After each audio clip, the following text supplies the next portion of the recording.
Hi, this is Heather DeRome from the Sonatas and Partitas.com, and this video is about the prelude to the second cello suite in D minor. In our arrangement for guitar, we have it in A minor. Now, specifically, what I'd like to do is just go one page at a time to try to keep these videos a little bit shorter. And what I want to focus on is the slurs. Now, on guitar, we have a slur, we can call it a hammer-on or a pull-off. On the violin or the cello, we'll find 2-note slurs, 3-note slurs, 4-note slurs, long slurs. They're very, very varied, and there's a lot of information in them. And the slur either happens on a down bow or on an up bow. And because in the Baroque time, the bows were weighted differently, and the frog, so the end closer to your hand, was heavier, and the tip was a lot lighter, the sound changed, first of all, throughout the stroke, but also a down bow was stronger in sound, and a light bow was light, an up bow was lighter in sound. The other thing is that if you had a really long slur, then the bow has to travel more slowly, and that makes the notes quieter and lighter. So there's all this little micro information when you start looking at these slurs that Frank and I included in our arrangements. Now, when we first started, we did have a lot of discussions like, should we put violin bowing? Should we include cello bowings? Because we don't play the violin or the cello. But the fact is that there's so much information in those slurs that is really new for guitarists. It's a new way of thinking, or it's a more expanded way of thinking. So I'd like to just have a look at this first page in that regard. So we start off. Now, I suggest these first 3 notes of the opening to make them absolutely rhythmically precise. This is setting your tempo for the whole piece, and being a prelude and just the emotional impact of this piece, you're going to want to let it breathe and be elastic with the time a little bit. But it's not going to work so well if you don't actually start off really establishing what is your pulse. So when you get to this note, that note has to last for 5/16. And I suggest really making it last exactly for 5/16. And then here, we have 3 notes on an up bow. So right away,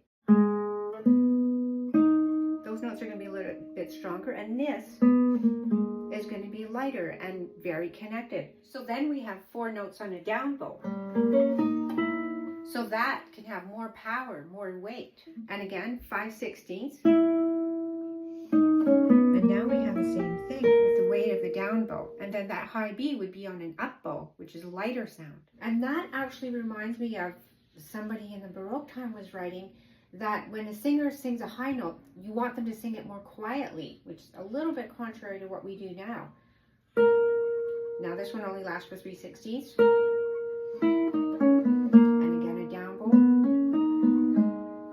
These are all on up bows. So now here, these 4 note slurs, one way that we can join the notes together is to actually let that chord all ring together. Now on the cello, you wouldn't have that much sustain, but we have it on the guitar, and so we fingered it to allow for that.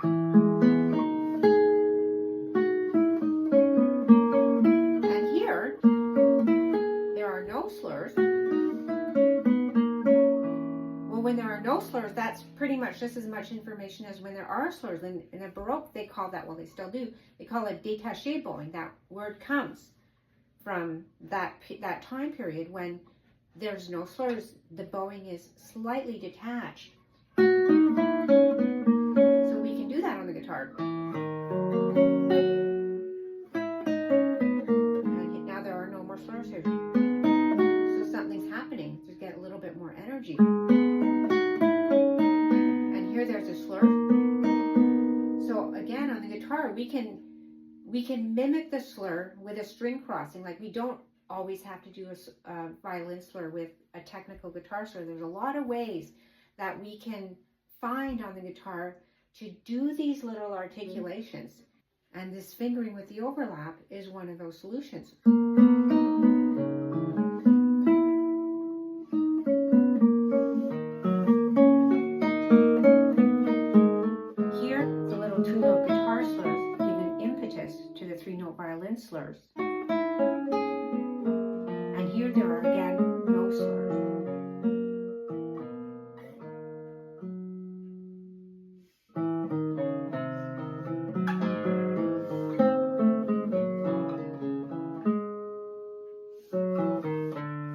So something worth mentioning here in measure 16 and also in measure 11, where we have one note on a downbeat and then a 3-note slur. So if you think about like the pure mechanics of using a bow, if you're going to go one note and then 3 notes and then 1 note and then 3 notes, you're going to end up way over there. And so what you do instead is the 1 note, you get yourself to that spot and then you go up 3 notes, and then you get yourself to that spot, you go up to 3 notes. And so they don't, as they call it, running out of bow.